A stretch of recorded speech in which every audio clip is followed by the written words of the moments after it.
Mukhyamantri Ji Shivraj Singh Chauhan Ji, ladies and gentlemen, I am delighted to welcome you to India Today magazine's first edition of Madhya Pradesh First. We are also deeply honored, Mukhyamantri Ji, that you could come and deliver the welcome address despite your busy schedule. And ladies and gentlemen, let's give him a very warm round of applause for this. Mukhyamantri Ji, I come from Karnataka, but I have a family connection to Madhya Pradesh.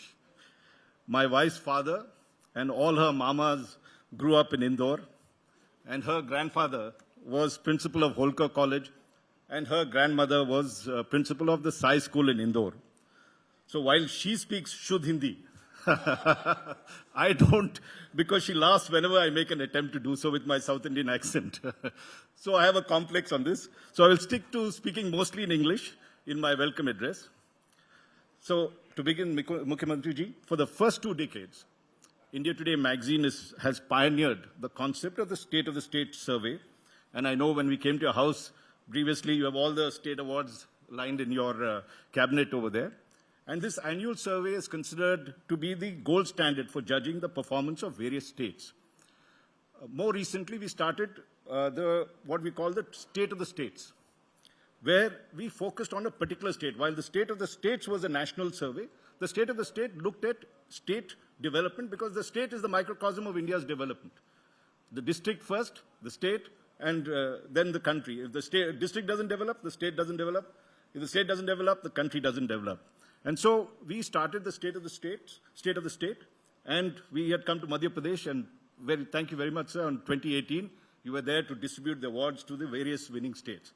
So we have taken this step further, and we have now started what we call Madhya Pradesh First, because we feel that we have already awarded the districts, we have analyzed the entire development. Now the idea is to present how can Madhya Pradesh, under your leadership and political leadership, become the leading state of the country. That's the whole endeavor of this particular conclave, and we have focused, you've been a veteran leader, more than 15 years now as Chief Minister, as well as this state is very key to the development of India, and the idea is to put together the best brains to come up with an agenda, a vision that you could implement, a lot of suggestions that are there, and we have put together in this conclave major sessions that would look at how to add great value to agriculture, which is one of the mainstays, how to maximize industrial development, what are the challenges for Madhya Pradesh to achieve its target of what you said, $550 billion economy, and how to push forward women, Nari Shakti, which you are focused on, also how to harness the energy of youth, Yuva Kelly, and interesting panels to discuss the politics of the state.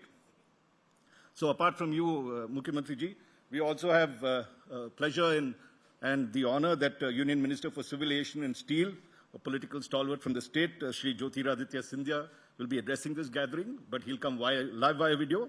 And of course, former Chief Minister of Madhya Pradesh, Kamal Nath Ji, will also deliver a keynote address later in the evening. So we make sure it is a very broad-based conclave, very focused on this.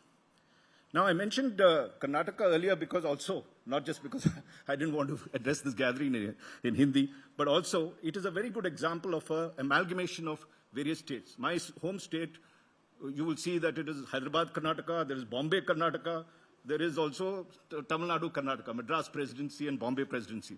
And I thought that was a unique combination. But now I find that when I studied Madhya Pradesh, and when I was talking to my wife, actually Madhya Pradesh is a mini India, if you really look at it. And it is a sum of all the parts of the states around it, both its distinct languages, its food and culture. It is created by many. And if you look at the various parts, whether it's the Vindhyas, the Malwa region, Madhya Bharat, Bundelkhand, Chhattisgarh, Mahakoshal regions, I'm talking before the separation of the two, it is one of the most unique miracles in India that you have been able to keep the unity of the state and present it as a cohesive entity despite this diversity that's there. Now, we all know that Madhya Pradesh is primarily an agrarian state, and you're focused tremendously in your tenures as Chief Minister. It has very rich resources, fuel, minerals, agriculture, and biodiversity. It has the highest reserve of stone, diamond, and copper in India.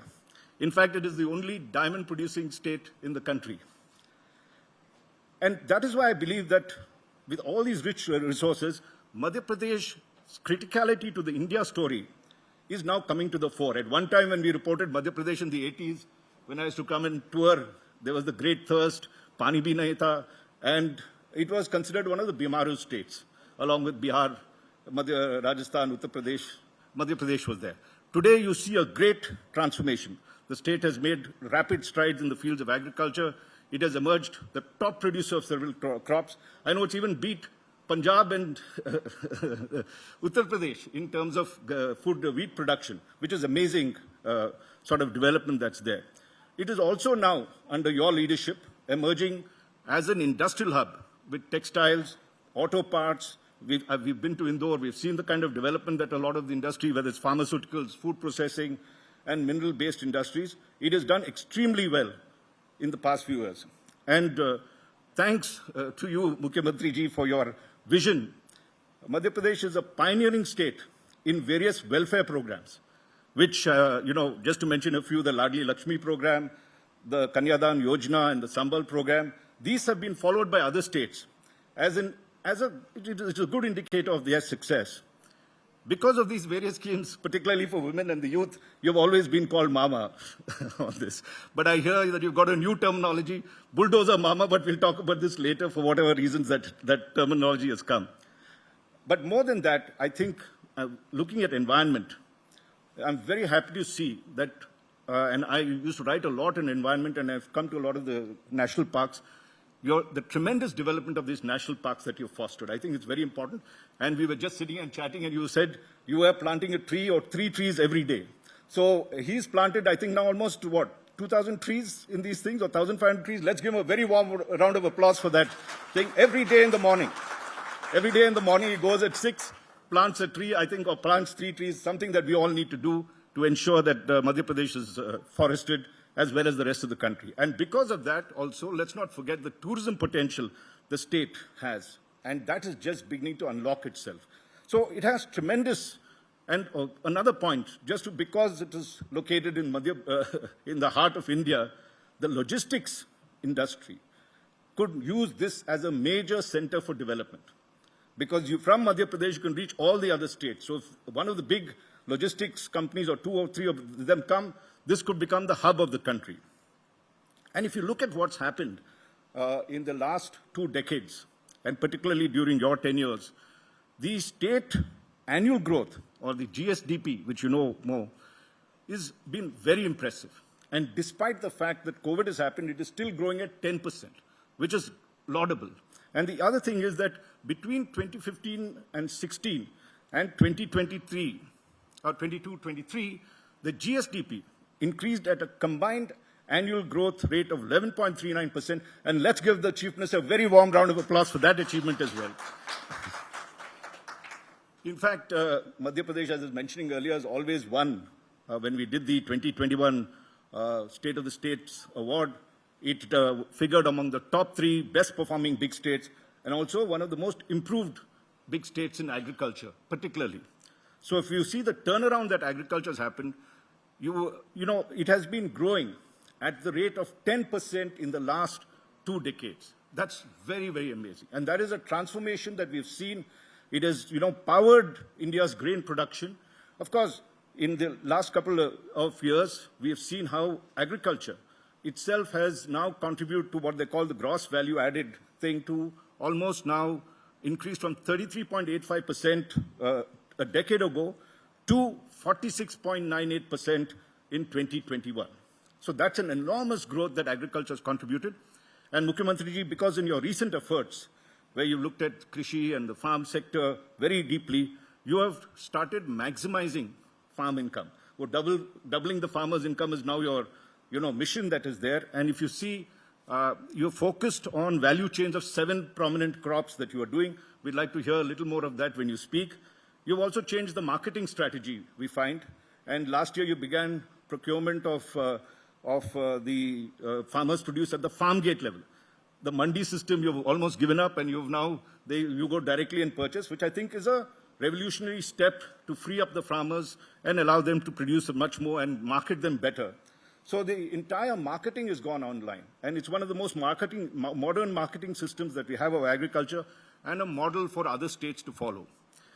Briefly, I want to touch about the industrial development of the state, which you've also now, last time when we did the conclave, you had mentioned in 2018 that you were pushing industry, a lot of industry to come into Madhya Pradesh. We see in your budget this time, 2022-23, the government has approved the construction of 2 major industrial parks in Bhopal, apart from one in Indore. We hope that that will come up quickly.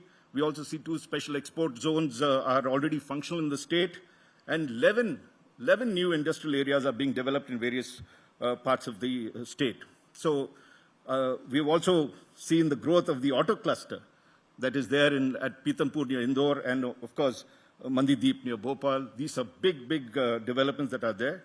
And according to the Department of Promotion of Industry and Internal Trade, the cumulative foreign direct investment inflow into Madhya Pradesh now stands at close to US $320 million. Now that is something, quite an achievement, and this has happened between October 2019 and December 2021, not being impacted by the COVID. And let's give the Chief Minister a very warm round of applause for that development as well. And importantly, I think, apart from industry, the Madhya Pradesh government is also focused on medical education and infrastructure. And that is, we've seen even in the recent budget, you've increased the number of MBBS seats from close to 1,000 seats that's there, and 22 new medical colleges will be functional in the state. Also, you've approved, I think, a very important development in Ujjain, the medical devices park, because this is something that India can play a lead role in. And I think Madhya Pradesh is playing that role, and we wish it all success. So also road construction, infrastructure in terms of that.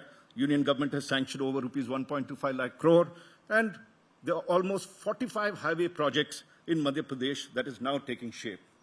So the other thing I think is your emphasis on environment, apart from planting trees, the renewable energy focus that you've brought about. I think that is also quite amazing. You have the world's largest floating solar energy project with a capacity of over 600 megawatts at the Omkareshwar Dam on Narmada River in the Khandwa district of Madhya Pradesh.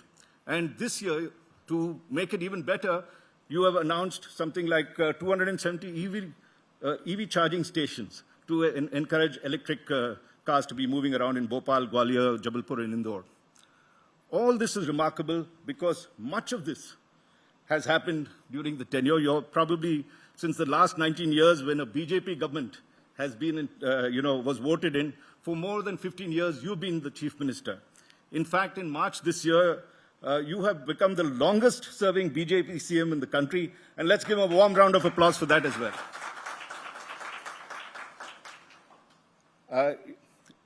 Mukhyamantri ji, I'll end with saying that while in your previous 3 terms, you have marked by many initiatives. But unfortunately, in the 4th term, in the commencement of your 4th term, March 2020, the COVID pandemic broke out. And much of your energies were spent on handling and responding to the disease and the crisis that all of us in the country faced. Your 4th term was also marked by a major political challenge where you had to hold 28 by-elections. We know the reasons how the state was formed. I won't get into that. But you passed that political test with flying colors. You were able to win the maximum number of seats in that thing. And you also described all the new members. When people said, can these new 28 or 90 new members that finally were elected, can they mix with this party? And you said, I like the phrase you use, it is like sugar dissolving in milk. And they have been united in that sense. But we would like to listen to you, your experiences in running this government, particularly given the fact that the circumstances in which it was formed. And we also look forward to hearing from you the various initiatives you've taken in the 4th year and your vision ahead, since there's an election going to happen next year. What are the things that you think you've achieved in this? Has it been a difficult task? Or 2 saal hai, what are you planning to do on that? With these few words, let me welcome you to deliver the inaugural keynote address. Ladies and gentlemen, Mukhyamantri ji, Shivraj Singh Chauhan. Thank you, sir.